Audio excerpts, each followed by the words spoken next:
No van a creer lo que me hizo mi propia hermana. En plena cena de Acción de Gracias, se atrevió a exigirme $650 mensuales de impuesto por no tener hijos para su chamaco. Pero yo, con una sonrisa que escondía una bomba, saqué mis propias facturas, y lo que de verdad se desplomó, sin remedio, fue su matrimonio. Prepárense para escuchar algo que, neta, les va a volar la cabeza. Mi propia hermana, ¿pueden creerlo?, se atrevió a exigirme un impuesto por no tener hijos. Un impuesto. Pero lo que ella no sabía es que yo tenía mis propias cuentas por cobrar, y mi respuesta, amigos, fue lo que hizo que su matrimonio se desmoronara por completo. Resulta que en la cena de Acción de Gracias, mi hermana, Madison Pierce, con una cara de cemento, me soltó que yo le debía $650 al mes. ¿La razón? Porque como yo no tenía hijos, pues era mi obligación mantener al suyo, a mi sobrino Noah. Lo llamó descaradamente un impuesto por no tener hijos. Decía que, por mi decisión egoísta de no reproducirme, yo tenía que ayudar a los que sí estaban extendiendo el linaje familiar. Imagínense el descaro. Y no solo eso. Me sacó un papelote que parecía oficial, un supuesto acuerdo de manutención infantil para no padres, y pretendía que lo firmara ahí mismo, frente a toda la familia. Decía que las mujeres sin hijos se habían salvado de contribuir a la siguiente generación por demasiado tiempo, y que ya era hora de que las tías sin hijos pagaran su parte justa. Como si fuera mi culpa. Madison calculó que le debía $650 al mes, más un retroactivo desde que Noah nació, hace 8 años. En total, me estaba pidiendo $48,500 por manutención atrasada. Hasta me amenazó con llevarme a los tribunales de familia. Juraba que cualquier juez apoyaría a una madre sufriendo por encima de una señora egoísta y sin hijos que acumulaba dinero. Dijo a todos en la mesa que yo había estado aprovechándome de la familia por no tener hijos, esperando acceso a Noah sin pagar por su crianza. Según ella, los que no tienen hijos y quieren ver a sus sobrinos deben pagar manutención, como los padres divorciados. Yo, de verdad, me reí en su cara. Le dije que así no funcionaba la manutención, y ella, ni corta ni perezosa, me acusó de discriminar a los padres. Dijo que esa era la típica actitud de privilegio de los adultos sin hijos que se negaban a apoyar a los niños de su vida. Noah era como tu hijo de medio tiempo, me soltó, porque lo ves seguido y lo llevas a pasear. Así que deberías apoyar su existencia. Llegó al punto de compararse con una madre subrogada, diciendo que si ellas cobraban, ella también debería hacerlo. Y lo peor de todo, me amenazó con no dejarme ver a Noah si no empezaba a pagar inmediatamente. ¿Saben lo más ridículo? Madison se había gastado $9,200 en cirugías estéticas ese mismo año, pero decía que no podía pagar los útiles escolares de Noah sin mi ayuda. Insistía en que criar hijos era carísimo y que los adultos sin hijos, con nuestro dinero discrecional, teníamos la obligación de ayudar a los niños de la familia. Hasta me mandó facturas por la mitad de los gastos de Noah, cortes de pelo, ropa, hasta los snacks, como si fueran mis cuotas de custodia compartida. Y no solo eso, le dijo a Noah que yo era su tía financiera, que se suponía que pagaba sus cosas, pero que era una tacaña con el dinero que legítimamente le pertenecía. Ahí fue cuando me di cuenta. Madison necesitaba una lección. Tenía que entender lo que era pagar, de verdad. Así que me puse manos a la obra. Empecé a preparar mis propias facturas por todas las veces que cuidé a Noah en los últimos 8 años, a una tarifa estándar de $25 la hora. ¿El resultado? Madison me debía $36,000 por servicios de niñera no remunerados. Ella era la que había estado aprovechándose de mí todo este tiempo. Le mandé un documento que parecía superoficial, titulado Servicios de Cuidado Infantil Vencidos, y le exigí un reembolso urgente por mis esfuerzos, los cuales, según yo, me había estado robando. Cuando Madison me dijo que la familia no cobraba por cuidar niños, le respondí, con la misma calma, pues la familia tampoco cobra manutención, ¿verdad? Pero aquí estamos, con tus nuevas reglas. Luego, fui más allá. Le exigí que me pagara por todo lo que yo había sacrificado por Noah. Le calculé una compensación por las oportunidades laborales perdidas cuando me tomaba tiempo libre para él, por el dinero que dejaba de ganar al salir temprano del trabajo para sus actividades escolares, y hasta una compensación por el trabajo emocional de lidiar con sus berrinches. Hice mis tablitas de Excel que demostraban que ella me debía $650 al mes en manutención de vida por todos los sacrificios que había hecho para ser una tía involucrada. Le conté a toda la familia que Madison se había aprovechado de mi trabajo gratuito durante años, dándome muy poco a cambio. Y para rematar, en Navidad, le entregué una factura por los 8 años de regalos que le había dado a Noah. Le dije, clarito, que si quería manutención, pues tenía que compensarme por cualquier donación voluntaria que yo hubiera hecho. Le sumé cada regalo de cumpleaños, de Navidad, cada cosita, cada cono de helado que le había comprado, con intereses calculados a tasas de tarjeta de crédito. Madison me debía $18,400 por cosas que había recibido sin pagar. Le dije, no puedes tenerlo todo. No puedes exigir ayuda futura y quedarte con las donaciones pasadas. Pero la verdadera justicia llegó cuando empecé a contarle a todo el mundo que Madison me estaba cobrando por ver a mi sobrino, como si fuera un niño de alquiler. Les revelé a mis papás, a otros parientes y hasta a sus propios amigos que Madison había montado un sistema de paga por jugar, donde los miembros de la familia tenían que pagar mensualidades para interactuar con Noah. La gente estaba indignada, no podían creer que ella estuviera vendiendo el acceso a su propio hijo, usándolo como un servicio de suscripción. Su esposo, Ethan Pierce, se enteró de todo el rollo de la manutención y se avergonzó profundamente de que Madison intentara extorsionarme usando a su hijo.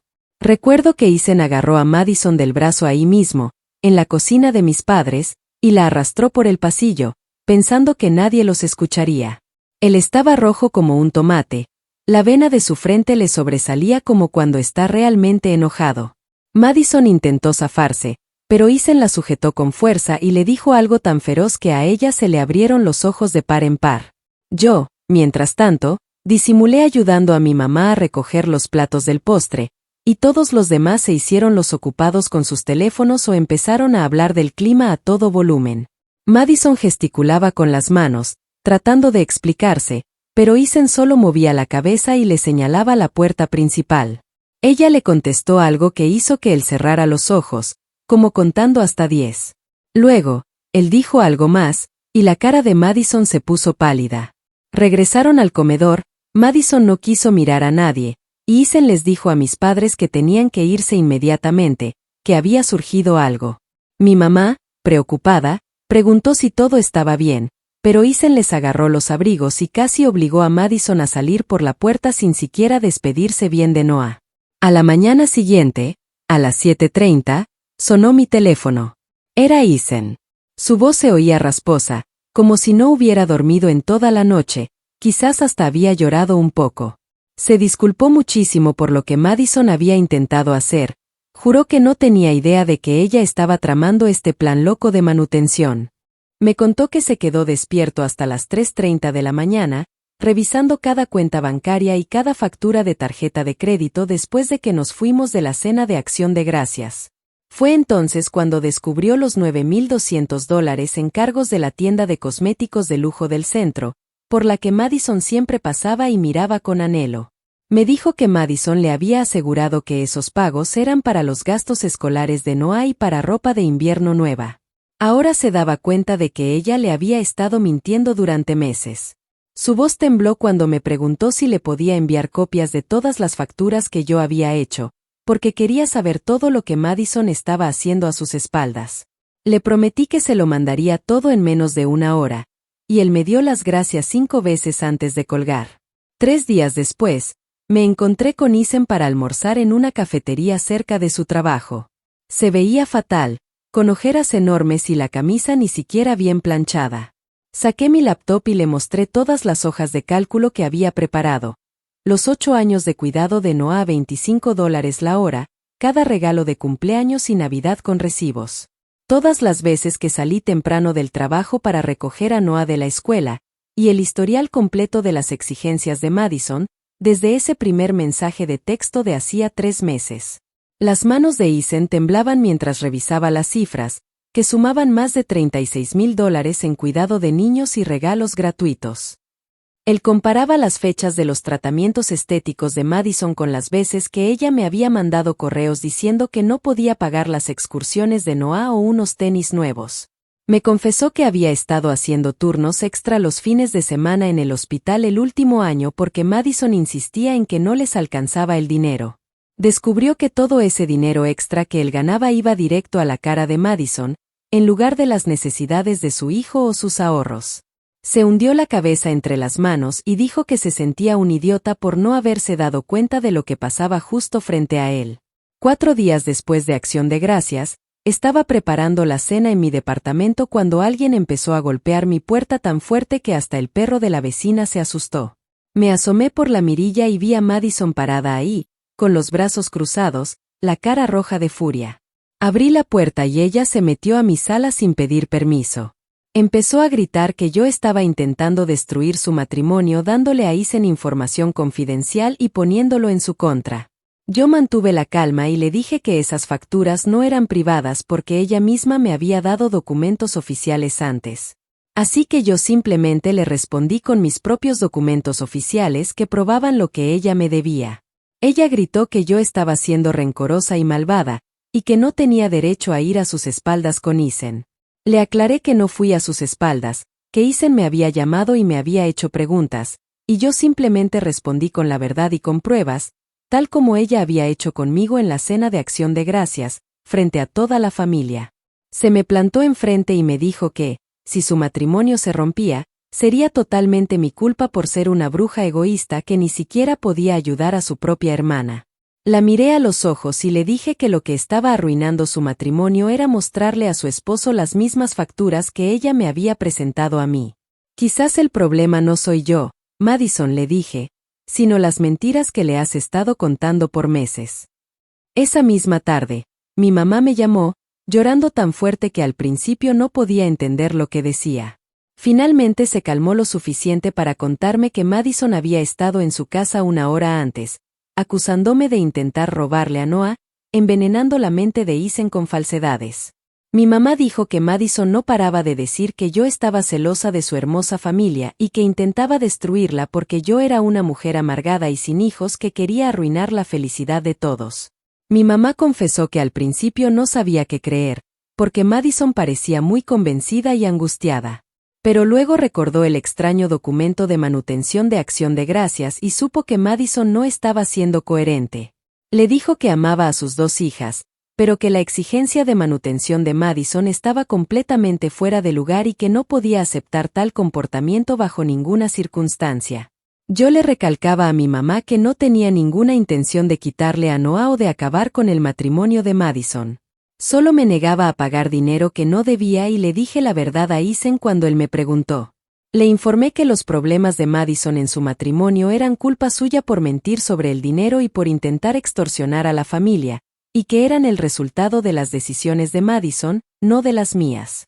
Esa misma semana, mi teléfono vibró con un mensaje de texto de Madison tan ofensivo que tuve que leerlo 2 veces para creer que lo había enviado.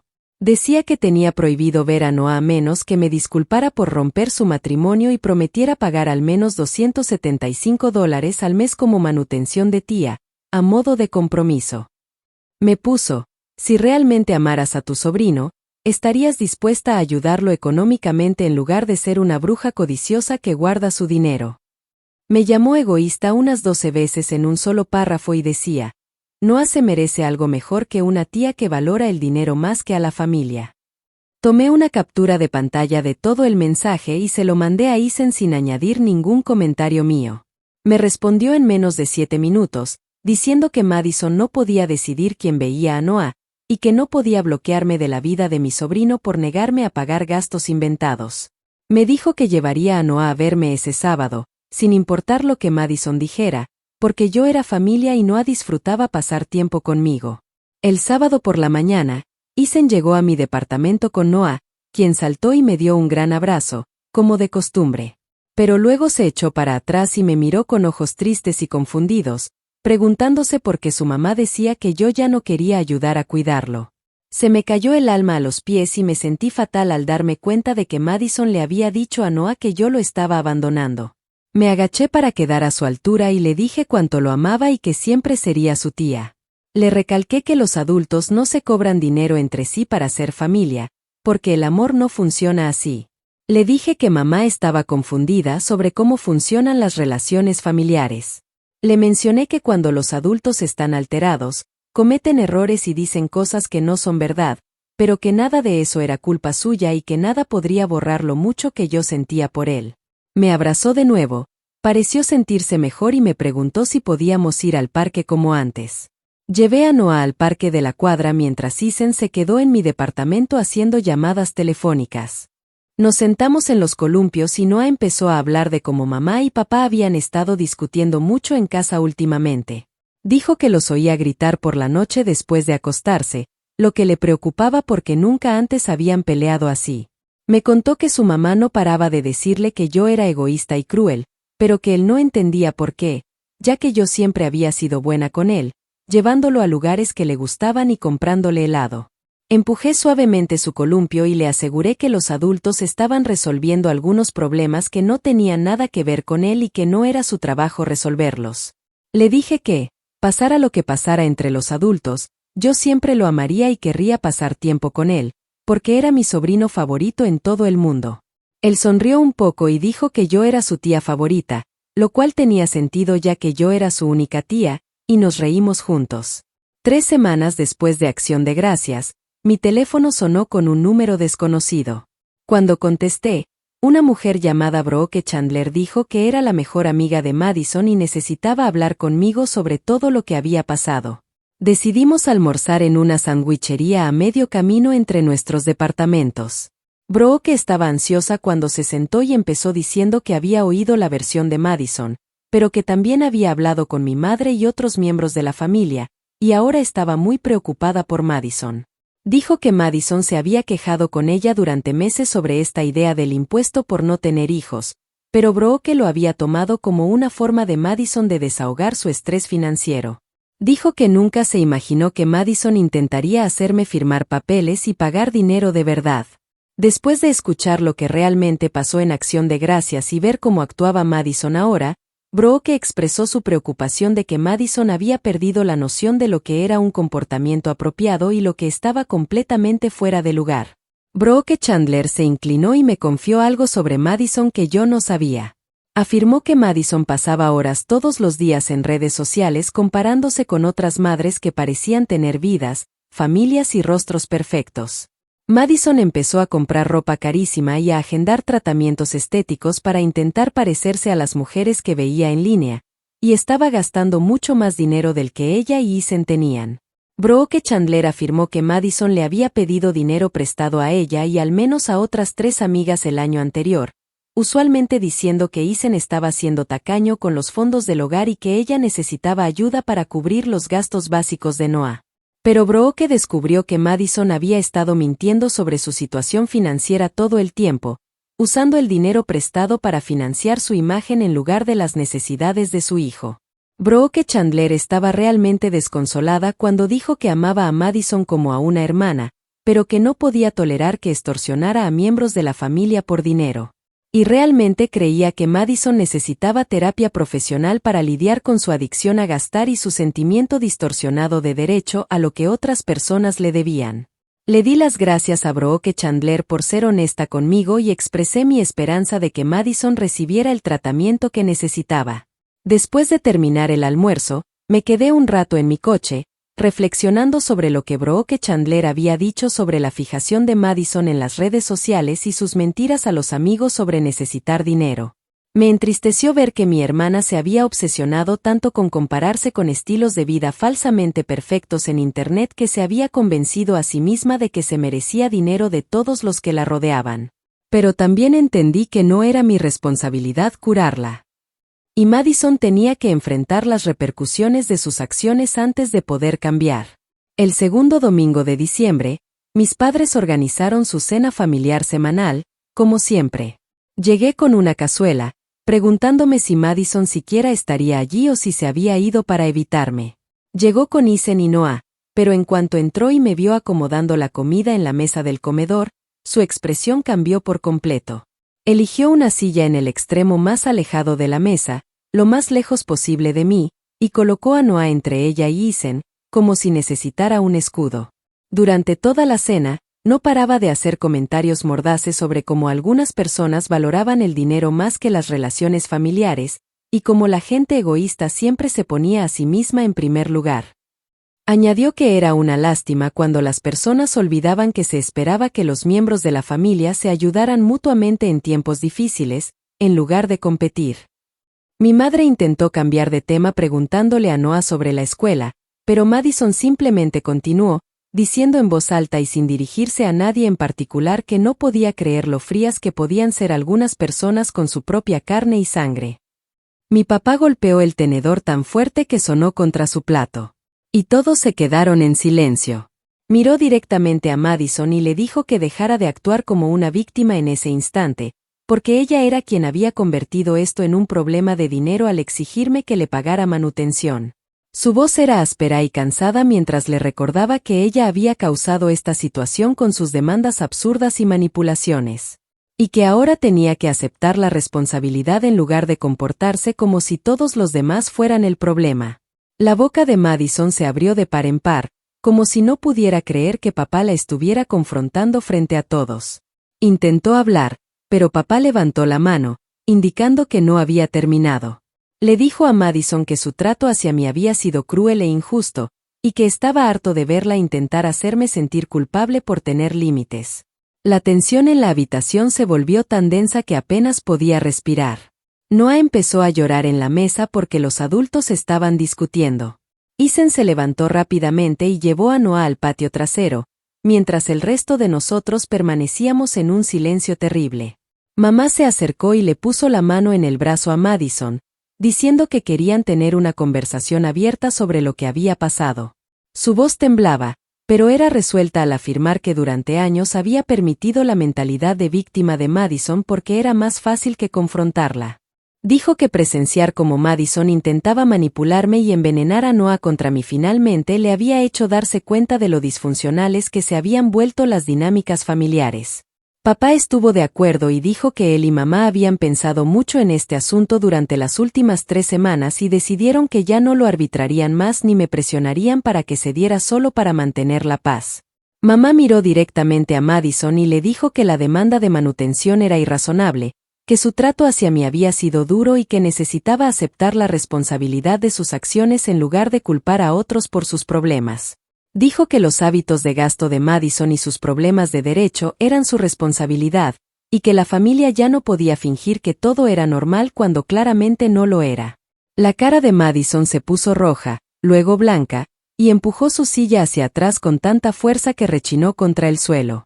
Empezó a gritar que toda la familia se había vuelto contra ella y había tomado mi lado sin siquiera intentar comprender su punto de vista. Afirmó que todos nos arrepentiríamos y que nunca olvidaría cómo nos unimos contra ella mientras estaba pasando un mal momento. Marchó hacia la puerta trasera, gritando por Isen y Noah y anunciando que se iban en ese instante. Isen regresó, cansado y desanimado, y recogió la chaqueta de Noah sin decir nada. Madison ya estaba afuera, gritándonos que todos habíamos elegido bando y habíamos arruinado a la familia. La puerta se cerró de golpe, y escuchamos su coche arrancar y alejarse. Mamá se cubrió la cara con las manos y sollozó suavemente, haciendo que todo su cuerpo temblara. Papá acercó su silla y la abrazó, y simplemente se quedaron allí, abrazados, luciendo más viejos y cansados de lo que los había visto nunca. Sentí una terrible vergüenza en el pecho. Aunque cognitivamente entendía que no había iniciado el problema y no había hecho ninguna demanda irrazonable. Madison había causado todo el problema, pero aún así me sentía culpable por mis padres llorando y mi familia desmoronándose. Alrededor de las 10 de la noche, mi teléfono vibró con un mensaje de texto de Isen, informándome que Madison se había encerrado en su habitación tan pronto como llegaron a casa y se negaba a hablar con él o a salir. Dijo que intentó hablar con ella a través de la puerta, pero ella solo seguía gritando que todos la odiaban y que nadie entendía por lo que estaba pasando. Su mensaje decía que había llegado a su límite porque ella se negaba a enfrentar la realidad o aceptar la responsabilidad por lo que había hecho. Dijo que iba a insistir en terapia matrimonial y financiera.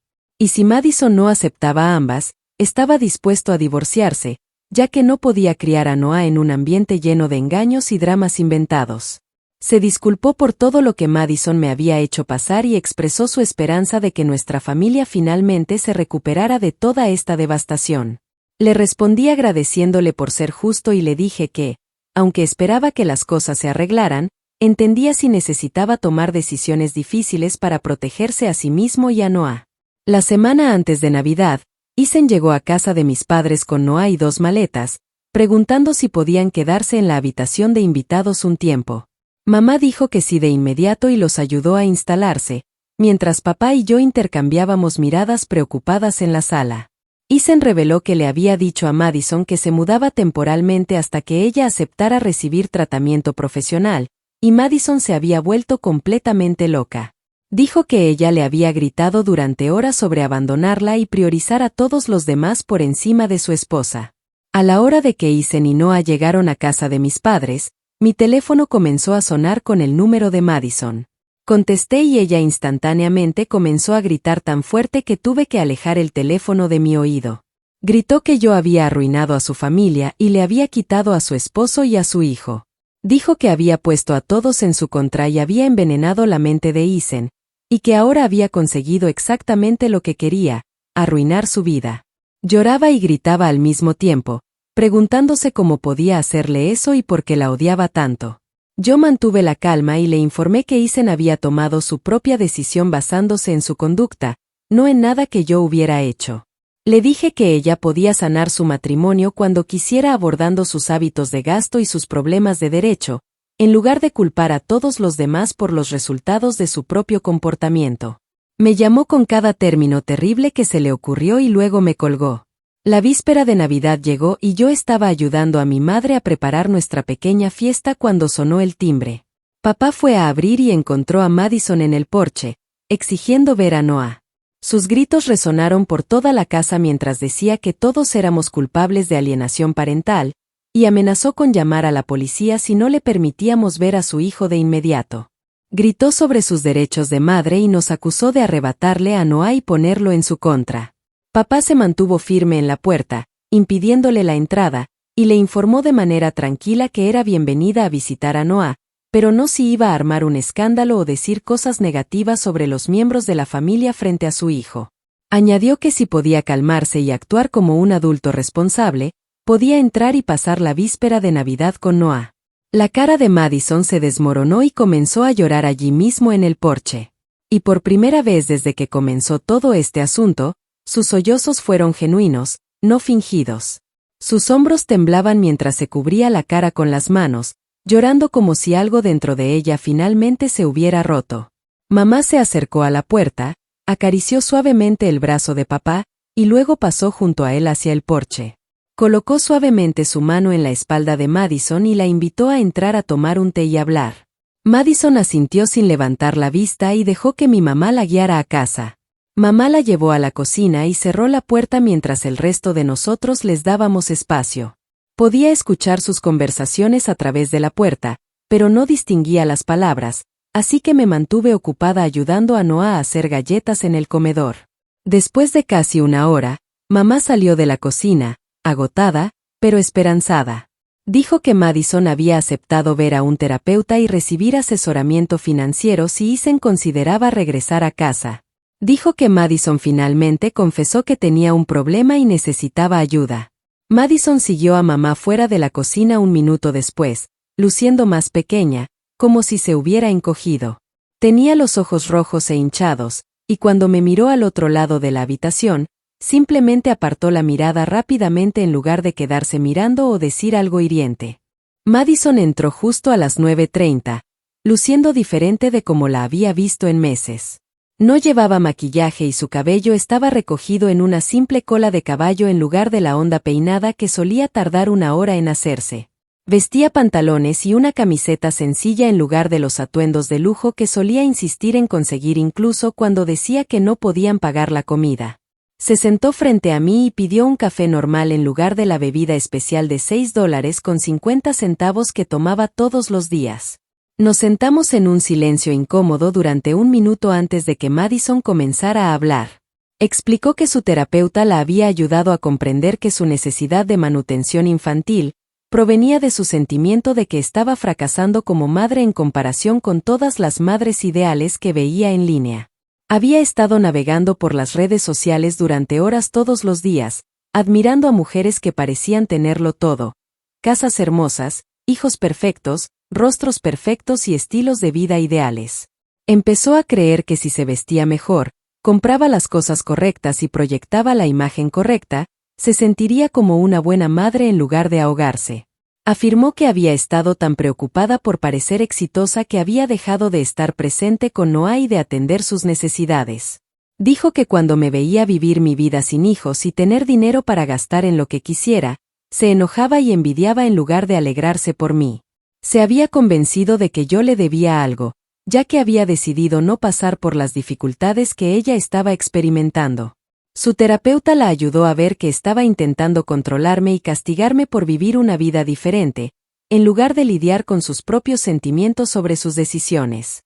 Me quedé sentada escuchando a Madison, tratando de descifrar si esto era genuino o otra forma de engaño.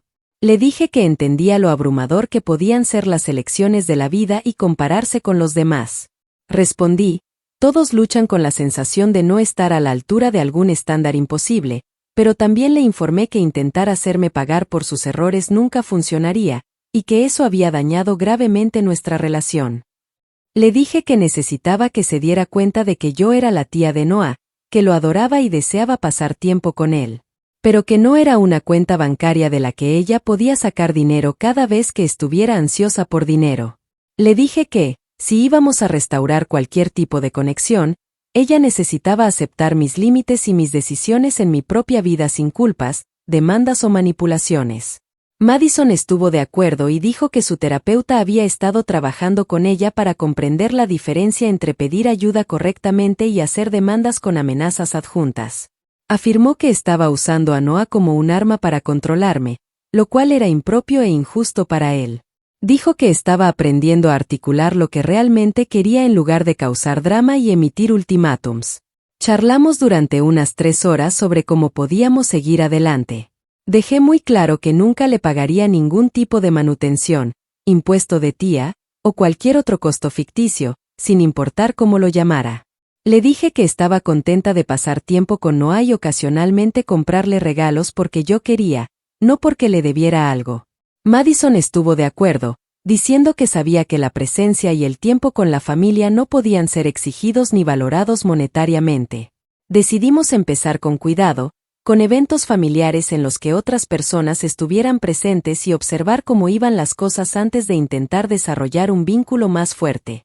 No era cómodo y no era como antes, pero se sentía más genuino que nuestra relación en años. Llegó la primavera, el clima se calentó y la vida volvió a la normalidad para Madison. Nos veíamos en casa de mis padres para las cenas de los domingos, y éramos corteses y civilizadas, libres de la tensión continua que había hecho que cada reunión familiar fuera terrible durante meses. Empecé a ver a Noah con más frecuencia, recogiéndolo los sábados por la tarde para ir al parque, tomar un helado o simplemente pasar el rato en mi departamento jugando. Madison todavía tenía momentos en los que podía ver sus viejas tendencias queriendo regresar. Haría una broma sobre lo encantador que debía ser poder comprar muebles nuevos o lo caro que sería el campamento de verano de Noah, pero luego se detenía y se disculpaba por hacerme sentir mal por mi dinero. Su terapeuta, evidentemente, le había enseñado a identificar cuando estaba volviendo a viejos patrones y a detenerse antes de causar más daño a sus relaciones. Eisen me informó en privado que las cosas en casa estaban mejor que en años porque Madison estaba hablando de sus sentimientos en lugar de gastar dinero para escapar de ellos. Mamá dijo que ella y papá estaban aprendiendo a dejar que Madison lidiara con sus propios problemas en lugar de intentar constantemente arreglárselos. Toda nuestra familia se dio cuenta de que preservar la paz tolerando un mal comportamiento solo empeoraba las cosas con el tiempo. Vi a Madison trabajar duro en terapia y en asesoramiento matrimonial para modificar sus tendencias, y me sentí realmente orgullosa de ella por hacer algo obviamente difícil y doloroso. Nuestra relación nunca volvería a ser la misma que antes de que todo esto sucediera. Nunca seríamos tan cercanas como cuando éramos más jóvenes y confiábamos plenamente la una en la otra. Pero lo que teníamos ahora era más saludable y auténtico que lo que teníamos antes, incluso si no era tan simple o agradable. Aprendí que a veces lo mejor que puedes hacer por alguien a quien quieres es negarte a participar en su disfunción y dejar que enfrente las repercusiones de sus acciones. Madison descubrió que intentar controlar a los demás mientras evitaba sus propias emociones solo la hacía infeliz y dañaba las conexiones que realmente le importaban. Y Noah pudo crecer viendo a los adultos en su vida superar desafíos difíciles y salir fortalecidos al otro lado, lo cual me pareció una lección bastante significativa para un niño.